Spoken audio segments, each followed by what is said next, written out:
इस गतिविधि के अंत तक आप निम्नलिखित कार्यों में सक्षम हो जाएंगे: नोटपैड के फीचर्स का वर्णन करना, दस्तावेजों को तैयार और सेव करना, और दस्तावेजों को फॉर्मेट और प्रिंट करना। नोटपैड टेक्स्ट एडिट करने का एक बेसिक प्रोग्राम है और अधिकतर इसका उपयोग टेक्स्ट फाइलों को देखने और एडिट करने के लिए होता है। ये वेब पेज के लिए HTML डॉक्यूमेंट बनाने के लिए विशेष रूप से उपयोगी होता है। नोटपैड का आरंभ करने के लिए स्टार्ट पर क्लिक कीजिए। विंडोज एक्सेसरीज के लिए बाईं तरफ स्थित अल्फाबेटिकल सूची को नीचे स्क्रॉल कीजिए और क्लिक कीजिए। ड्रॉप डाउन सूची से नोटपैड को सिलेक्ट कीजिए। एप्लीकेशन खुलने पर आपके सामने एक खाली पेज खुल जाता है, जिस पर आप एक नया डॉक्यूमेंट बनाने के लिए टाइपिंग करना आरंभ कर सकते हैं। खुले हुए नोटपैड में आपका नाम टाइप कीजिए और फिर एंटर प्रेस कीजिए। आपका एड्रेस टाइप कीजिए और फिर से एंटर प्रेस कीजिए। आप चाहें तो आपका टेक्स्ट प्रदर्शित होने का तरीका आप बदल सकते हैं। इसके लिए मेन्यू बार से फॉर्मेट फॉन्ट को सिलेक्ट कीजिए।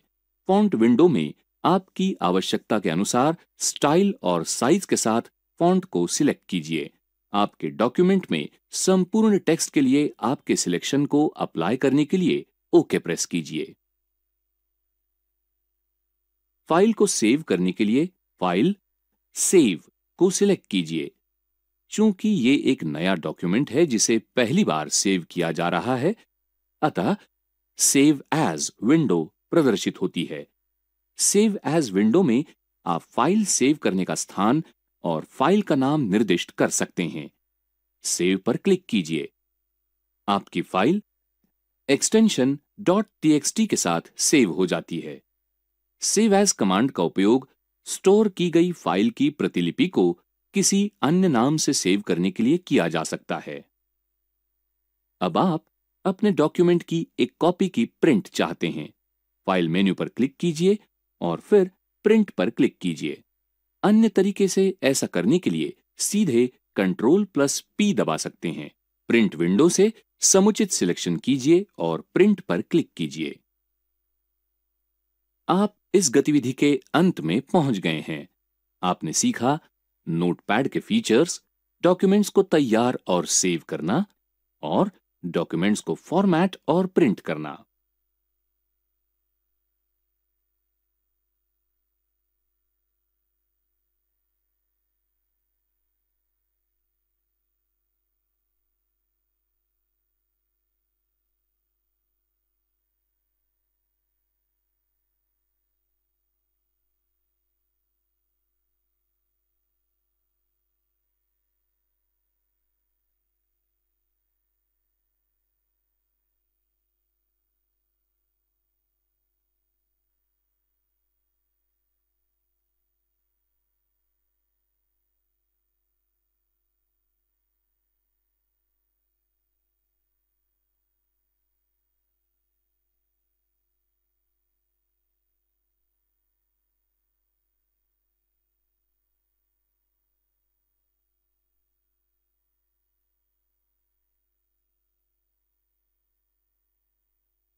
इस गतिविधि के अंत तक आप निम्नलिखित कार्यों में सक्षम होंगे: लैपटॉप पर start, lock, unlock, sign out और शट डाउन जैसे मूलभूत कार्यों को करना, लैपटॉप से कब और कैसे लॉक और साइन आउट करते हैं ये स्पष्ट करना, और लैपटॉप के लिए हाइबरनेट और स्लीप मोड्स को स्पष्ट करना। क्या आपने कभी कंप्यूटिंग का ऐसा उपकरण देखा है जो एक नोटबुक की तरह नजर आता है? आपने पार्कों या कॉफी शॉप अथवा यहां तक कि ऑफिस या स्कूल में भी लोगों को इन इलेक्ट्रॉनिक नोटबुक पर काम करते देखा होगा। इन मोबाइल कंप्यूटरों के विषय में अधिक जानकारी के लिए कृपया ये वीडियो देखिए। यहां तक कि आपने लोगों को यात्रा करते समय भी इस तरह के उपकरण का उपयोग करते देखा होगा। इन मोबाइल कंप्यूटरों के विषय में अधिक जानकारी के लिए कृपया ये वीडियो देखिए। इसे लोग सुविधाजनक ढंग से अपनी गोद में या मेज पर रखकर काम करते हैं। इन मोबाइल कंप्यूटर्स को लैपटॉप कहते हैं। आइए हम एक लैपटॉप के फीचर जानें। पोर्टेबल यूनिट में उपलब्ध इन लैपटॉप में डेस्कटॉप कंप्यूटर के अधिकांश फीचर प्राप्त होते हैं। अतः कहीं भी ले जाने के लिए लैपटॉप अत्यधिक सुविधाजनक होता है। लैपटॉप बैटरी पर भी चलता है, अतः आप इस पर चलते फिरते अथवा अलग अलग डेस्क पर भी काम कर सकते हैं। जब आप लैपटॉप को प्लग करते हैं तो इसकी बैटरी स्वतः ही पुनः चार्ज हो जाती है। लैपटॉप पूरी तरह से व्यवहारिक होता है। इसमें built in monitor, speaker, mouse, keyboard और कभी-कभी टच पैड भी होते हैं। अतः बिना किसी बाहरी पेरिफेरल को जोड़े हुए ये अच्छी तरह से काम करता है और ये कॉम्पैक्ट होता है।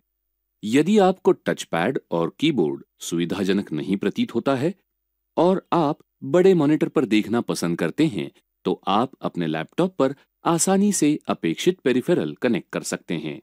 आप अपने लैपटॉप के साथ स्पीकर, प्रोजेक्टर, एक्सटर्नल माउस और अन्य मोबाइल उपकरण भी जोड़ सकते हैं।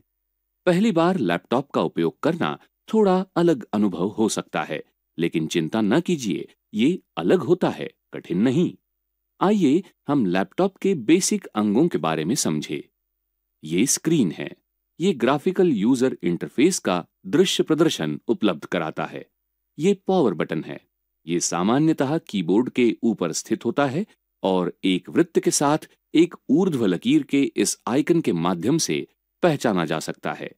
इस बटन का उपयोग लैपटॉप को स्टार्ट और शट डाउन करने के लिए किया जाता है। ये कीबोर्ड है। इसका उपयोग टाइप करने के लिए किया जाता है, अतः ये एक इनपुट डिवाइस है। ये टच पैड है। माउस के कर्सर को मूव करने के लिए आप इस टच पैड पर अपनी उंगलियों से स्पर्श कर सकते हैं। इसका उपयोग नेविगेशन के लिए किया जाता है। अब जबकि आप जानते हैं कि लैपटॉप देखने में कैसा लगता है, क्यों न हम लैपटॉप को स्टार्ट और शट डाउन करना सीखें। लैपटॉप को स्टार्ट और शट डाउन करना सीखने के लिए कृपया ये वीडियो देखिए। किसी लैपटॉप को शुरू करने के लिए पहले पावर बटन को देखिए, जो सामान्यतः कीबोर्ड के और कभी-कभी लैपटॉप के शीर्ष पर दाहिनी या बाईं ओर स्थित होता है। इस बटन को दबाएं। लैपटॉप शुरू होने के लिए कुछ सेकंड तक इंतजार कीजिए। वर्तमान दिन और तारीख के साथ आकर्षक वॉलपेपर के साथ स्क्रीन प्रदर्शित होती है। साइन इन स्क्रीन प्रदर्शित करने के लिए कोई बटन दबाएं अथवा स्क्रीन पर कहीं भी क्लिक कीजिए। यदि एक से अधिक यूजर सूचीबद्ध है, तो उस अकाउंट पर क्लिक कीजिए जिसके लिए आप साइन इन करना चाहते हैं। यदि अकाउंट पासवर्ड से सुरक्षित नहीं है, तो ये अपने आप ही साइन इन हो जाता है। यदि आपसे पासवर्ड पूछा जाता है, तो पासवर्ड बॉक्स में क्लिक कीजिए और अपेक्षित पासवर्ड टाइप कीजिए। डेस्कटॉप प्रदर्शित होता है। अब आपका लैपटॉप उपयोग करने के लिए तैयार है। लैपटॉप को शट डाउन करने के लिए स्टार्ट बटन पर क्लिक कीजिए। स्टार्ट मेन्यू प्रदर्शित होता है। अब पावर आइकन पर क्लिक कीजिए और फिर शट डाउन विकल्प पर क्लिक कीजिए। जब तक आपका लैपटॉप ठीक से शट डाउन होता है, प्रतीक्षा कीजिए। लैपटॉप छोटा और सुविधाजनक होता है, लेकिन चूंकि ये मोबाइल उपकरण होता है, इसलिए आपके लिए अपने डेटा को गोपनीय बनाए रखना और भी आवश्यक हो जाता है। कभी-कभी जब अनेक यूजर एक लैपटॉप का उपयोग करते हैं, तो डेटा को सुरक्षित रखना और कंप्यूटर को लॉक करना अथवा अपने अकाउंट से साइन आउट करने का तरीका समझना उचित होता है। तो किसी कंप्यूटर को लॉक करना उससे साइन आउट करने से अलग कैसे है?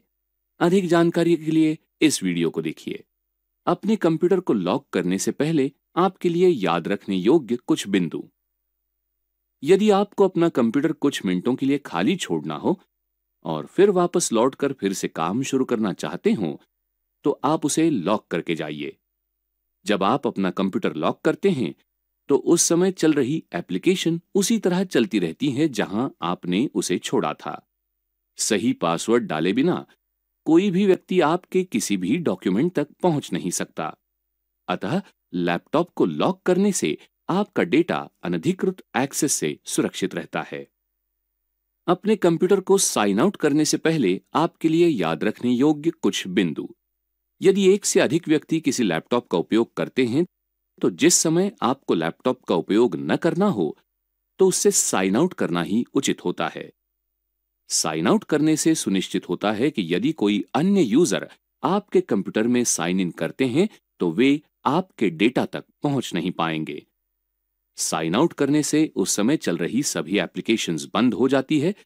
अतः साइन आउट करने से पहले महत्वपूर्ण है कि आप अपने काम और अन्य डॉक्यूमेंट को सेव कर लें। साइन आउट करने से आपका कंप्यूटर बंद नहीं होता, अतः अन्य यूजर बिना लैपटॉप को रीस्टार्ट किए हुए तुरंत ही साइन इन कर सकते हैं। एक बार जब आप अपने लैपटॉप को लॉक कर देते हैं तो आपको उसे अनलॉक करने की भी आवश्यकता होगी। आपको इस बात की जानकारी होनी चाहिए कि कब आपको लैपटॉप से साइन आउट करना है और कब बस उसे लॉक करना है। कंप्यूटर को साइन आउट और लॉक करने के तरीके को समझने के लिए इस वीडियो को देखिए। कंप्यूटर को लॉक करने के लिए स्टार्ट बटन पर क्लिक कीजिए। स्टार्ट मेन्यू प्रदर्शित होता है। यूजर अकाउंट आइकन पर क्लिक कीजिए। विकल्पों की सूची प्रदर्शित होती है। लॉक विकल्प को सिलेक्ट करने के लिए क्लिक कीजिए। अब आपका लैपटॉप लॉक हो गया है। वैकल्पिक रूप से अपने लैपटॉप को जल्दी से लॉक करने के लिए बस Windows+L बटनों को दबाएं। लॉक स्क्रीन प्रदर्शित होती है। अब आपका कंप्यूटर लॉक हो गया है। बिना निर्धारित पासवर्ड डाले कोई भी आपका लैपटॉप एक्सेस नहीं कर सकता। कंप्यूटर को अनलॉक करने के लिए कीबोर्ड पर किसी भी बटन को दबाएं अथवा स्क्रीन पर कहीं भी क्लिक करें। साइन इन स्क्रीन प्रदर्शित होती है। आप अपने यूजर नेम के नीचे शब्द लॉक्ड देख सकते हैं। इससे निर्धारित होता है कि आप अभी भी साइन इन हैं, लेकिन आपका अकाउंट लॉक है। अनलॉक करने के लिए पासवर्ड बॉक्स में सही पासवर्ड डालें और एंटर दबाएं। आपका लैपटॉप अनलॉक हो जाता है और सभी चल रही एप्लीकेशंस अभी भी खुली हुई हैं। अतः आप अपना काम शुरू कर सकते हैं। यदि आपको नियमित रूप से अपने लैपटॉप को दूसरों के साथ साझा करना है तो लैपटॉप को केवल लॉक करने के बजाय उससे साइन आउट करना अधिक बेहतर होता है। लैपटॉप लॉग आउट करने के लिए स्टार्ट बटन पर क्लिक कीजिए, फिर यूजर नेम आइकन पर क्लिक कीजिए और साइन आउट को सिलेक्ट कीजिए। लैपटॉप एक कम वजन वाला मोबाइल उपकरण है। ये हर समय गतिशील लोगों के लिए एक प्रकार का वर्चुअल ऑफिस होता है। कभी कभी ऐसा भी हो सकता है कि लैपटॉप आपकी उम्मीद के अनुसार काम न करें।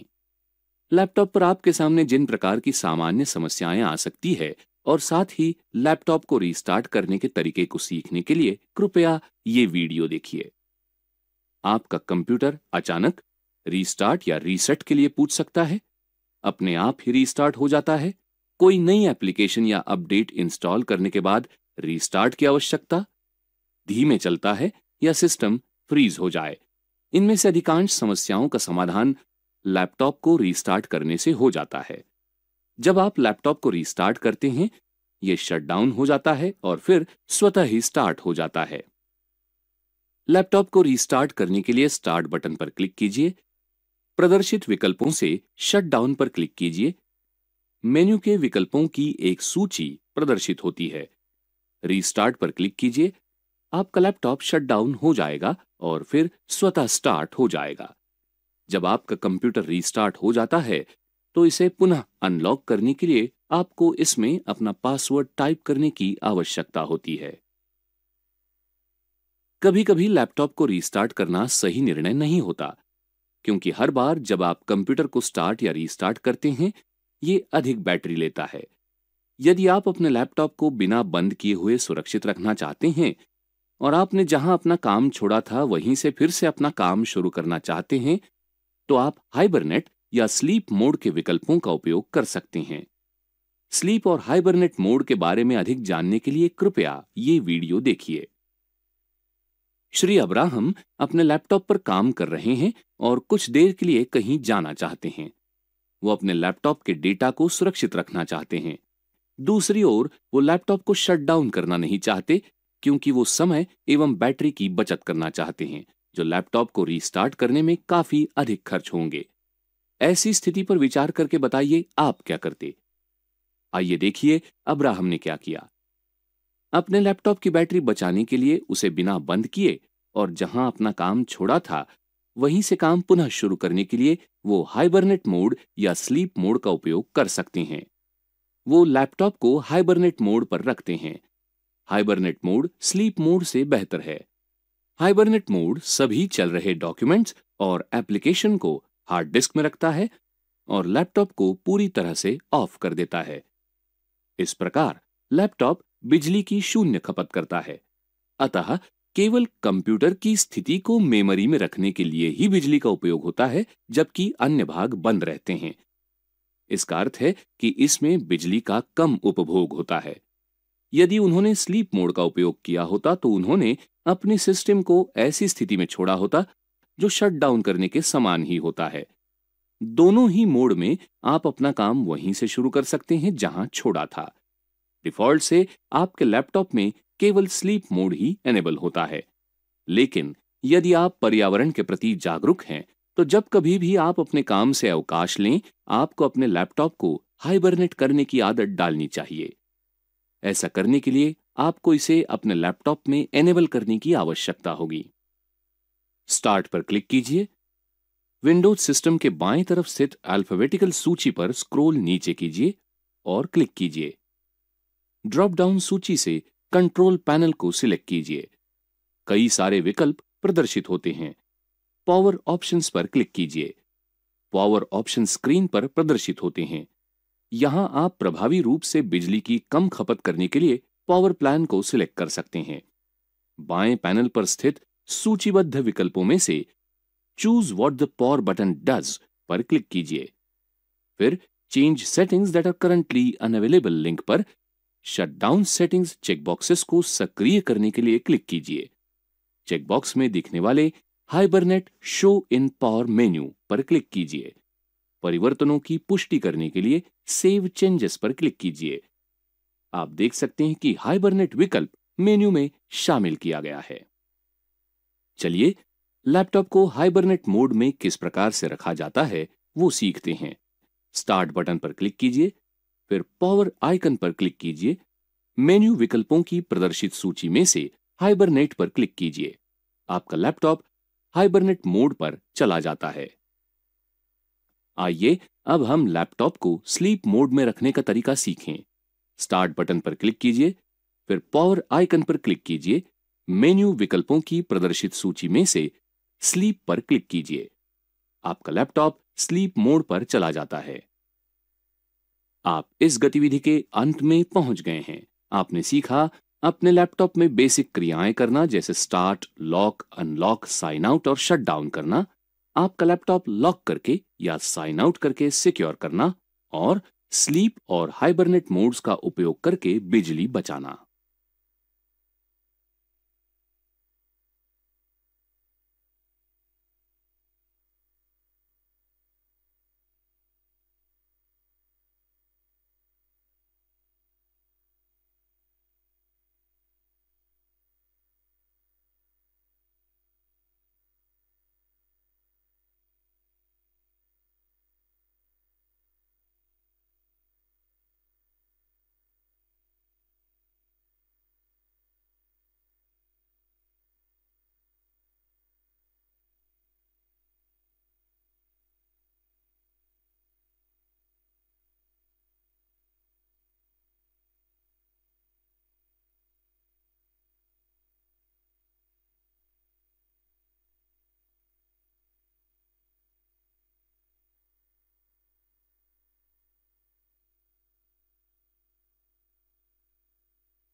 आपको आपकी चीजें ज्यादा से ज्यादा पर्सनलाइज करना पसंद है ना? आपको घड़ी का 12 घंटे स्वरूप आसान लग सकता है, लेकिन आपका डेस्कटॉप 24 घंटे स्वरूप प्रदर्शित करता है। इसी प्रकार आपको दिन, महीना, वर्ष स्वरूप अच्छा लग सकता है, लेकिन आपका डेस्कटॉप बाकी कुछ तारीख का स्वरूप दिखाने वाला आपको मिलेगा। क्या करें? कस्टमाइज कीजिए और पर्सनलाइज कीजिए। आपकी सुविधा अनुसार आपके सब डेस्कटॉप घटक पर्सनलाइज करने के लिए विंडोज पर काम करते हैं।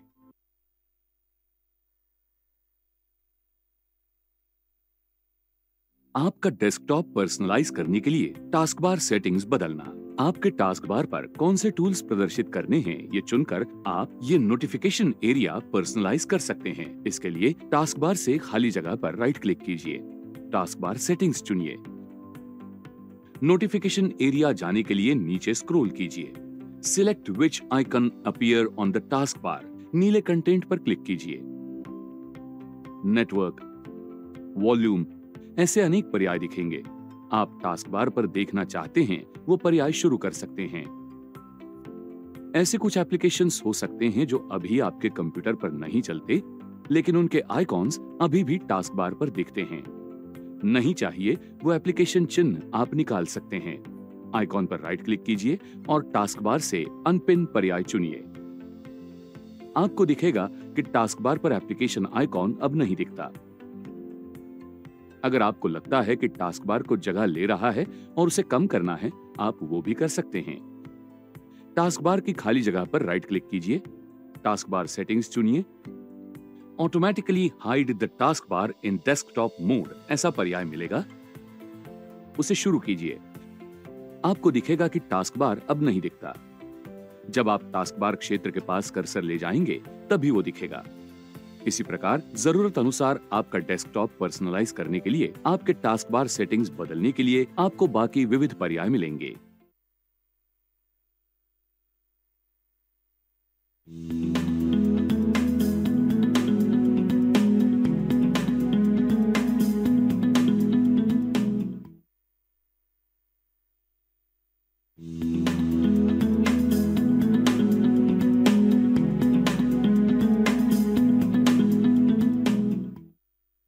अनीता ने कॉलेज की 2 हफ्तों की अध्ययन यात्रा के लिए जाने की योजना बनाई है। उसकी माँ उसे बहुत सावधान रहने की और हमेशा उसके साथ पैसे रखने की सलाह देती है। अनीता उसे बताती है कि वो बहुत सारी कैश अपने पास नहीं रखेगी।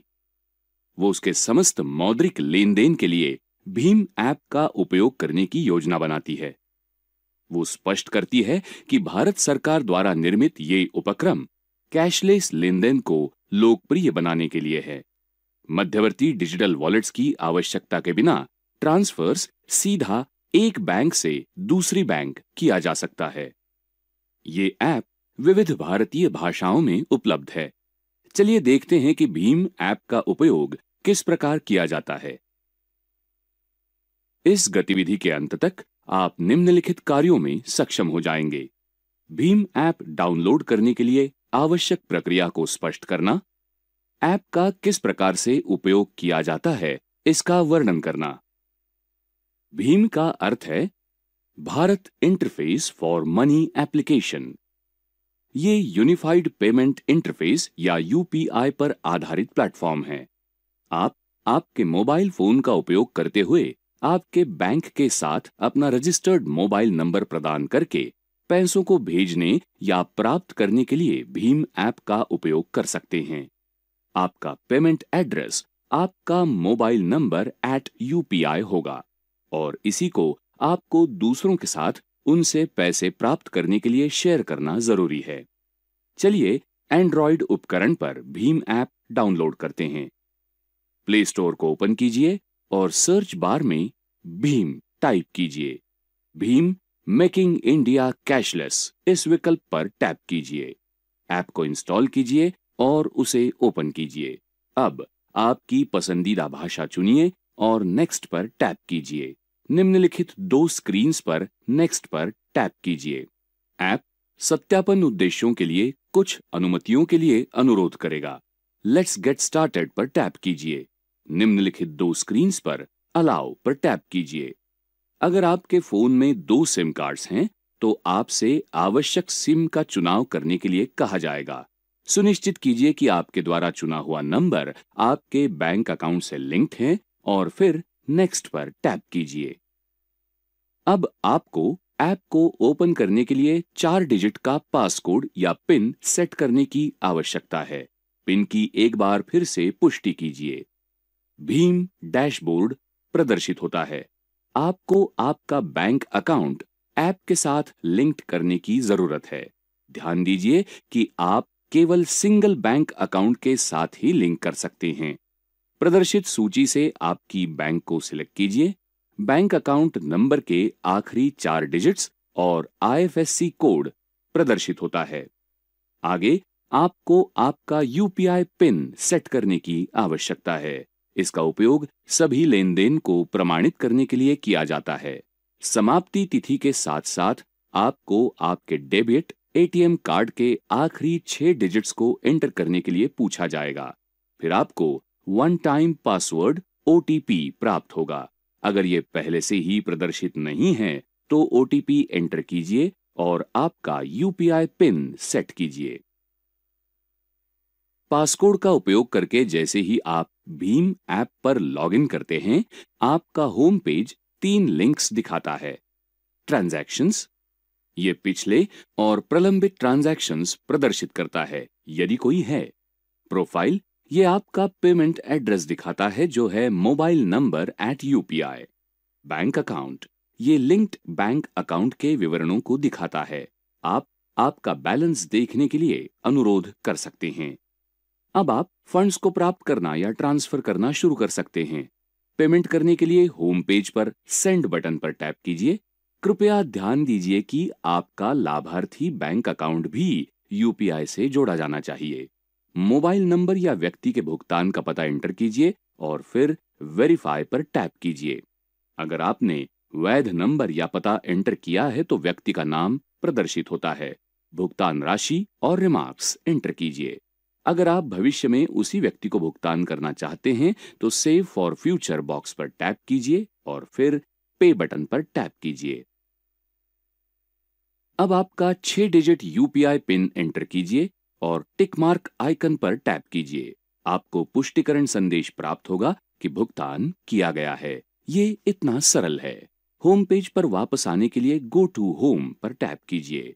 आप किसी से पैसे के लिए अनुरोध करने के लिए इसी समान तरीके से रिक्वेस्ट बटन का उपयोग कर सकते हैं।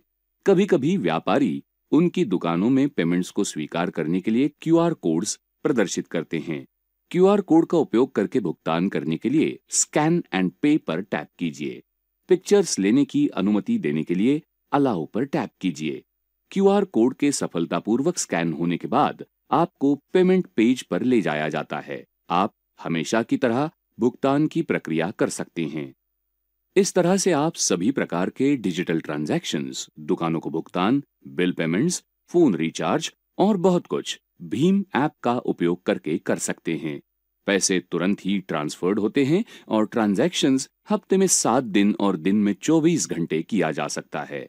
इस सुविधाजनक ऐप के बारे में लोगों को बताइए और कैशलेस डिजिटल इंडिया होने की तरफ हर किसी को प्रोत्साहित कीजिए।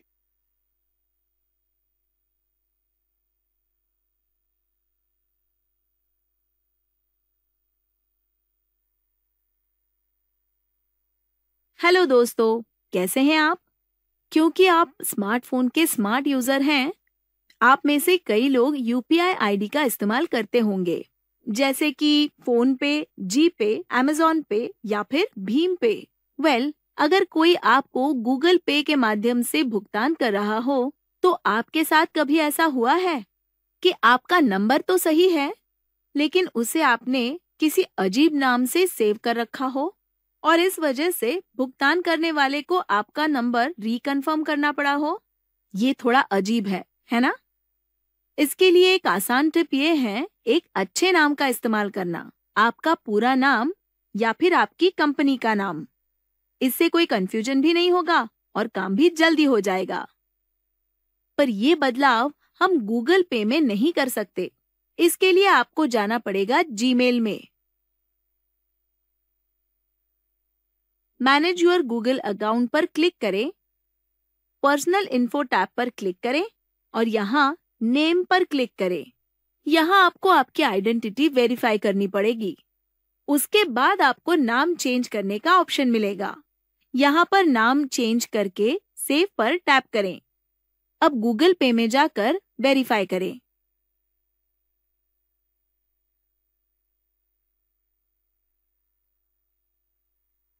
अब यहाँ आपका चेंज किया हुआ नाम दिखाई देगा। है ना आसान? हमेशा याद रखें, डिस्प्ले नेम या फिर प्रोफाइल नेम के लिए एक अच्छा सा नाम चुनें। गूगल पे सेंडिंग मनी। कुछ साल पहले फ्रेंड की शादी में गिफ्ट के लिए पैसे कंट्रीब्यूट करते समय या फिर कलीग के साथ लंच का बिल स्प्लिट करते समय आप हमेशा कैश ट्रांजैक्शंस करते थे। पर अब अलग अलग वॉलेट्स, यूपीआई पेमेंट एप्स जैसे कि गूगल पे की वजह से ये डिजिटल हो चुका है। जिनके साथ ट्रांजैक्शंस कर चुके हैं उनके थंबनेल्स आप यहाँ पर देख सकते हैं। जिस कॉन्टैक्ट को पे करना है वो इस सेक्शन में अगर ना दिखे तो आप न्यू पेमेंट पर क्लिक करके सर्च बार में उस कॉन्टैक्ट का नाम टाइप कर सकते हैं। कॉन्टैक्ट सिलेक्ट करके आप पेमेंट कर सकते हैं।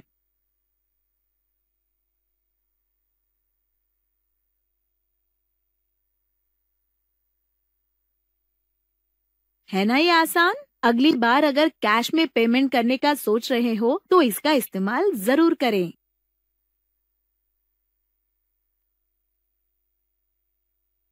गूगल पे paying money using QR code. किसी भी यूपीआई पेमेंट ऐप की रियल स्ट्रेंथ है एक क्यूआर कोड को स्कैन करके पैसों का भुगतान करना।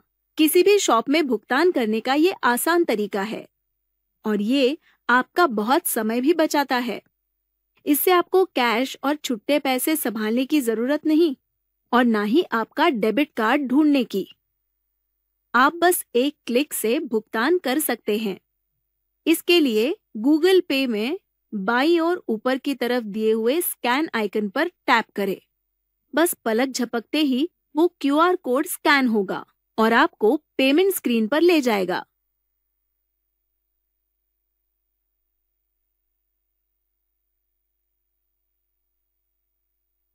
मुझे लगता है ये भुगतान करने का एक बेहतरीन हैंड्स फ्री पेमेंट मोड है।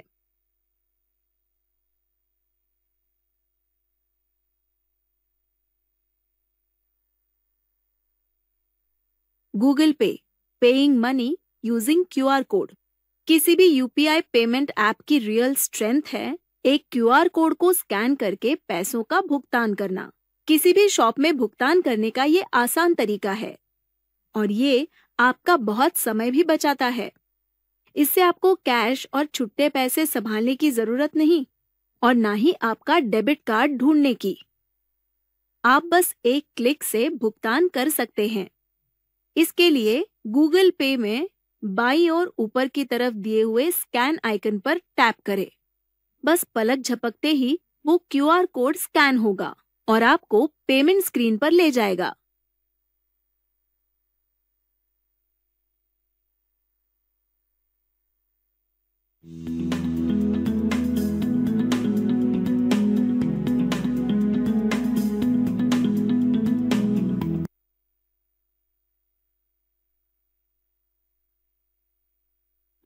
सभी कंप्यूटर के द्वारा उपयोग किया जाने वाला प्रमुख इनपुट डिवाइस कीबोर्ड है।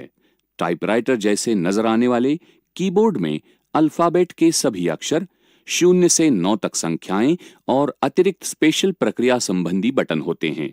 लोगों को समझ में आने वाले अक्षरों, संख्याओं और विशेष कैरेक्टरों को कीबोर्ड इलेक्ट्रिकल सिग्नल में बदल देते हैं। ये सिग्नल सिस्टम यूनिट में भेजे जाते हैं और वहां प्रोसेस होते हैं।